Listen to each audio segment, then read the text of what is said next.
Iran deal, while difficult for many, especially those of us in the Jewish community, was the right thing to do. It makes sure that we can all move forward together for a better world. Do we always have to trust those who we negotiate with? Not necessarily, but we have to make sure that we move forward together and do not close our minds. Thank you, and that Brandman. is where we need to go in the Middle East.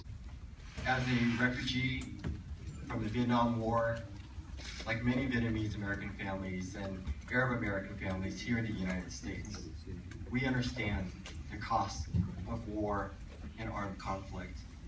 Diplomacy is the answer and is the key.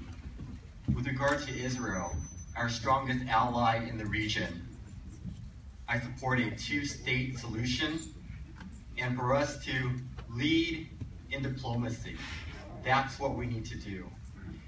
The human cost, as we've seen in images of children upon the shores of Europe, have been going on not just recently.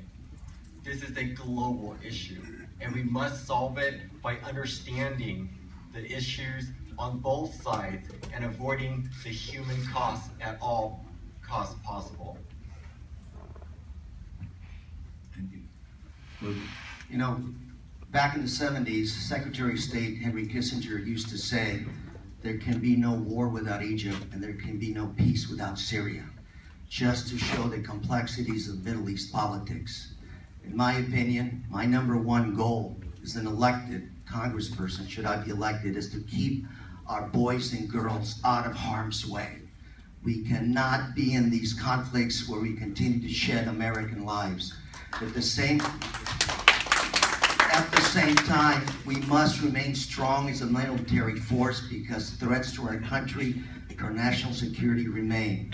We must stand with our friends with Israel and some of our other allies in the Middle East, but we have to make sure that we keep our men and women in uniform out of harm's way. Thank you. Yeah. The Middle East is a very complicated place. Always has been, still is, probably always will be.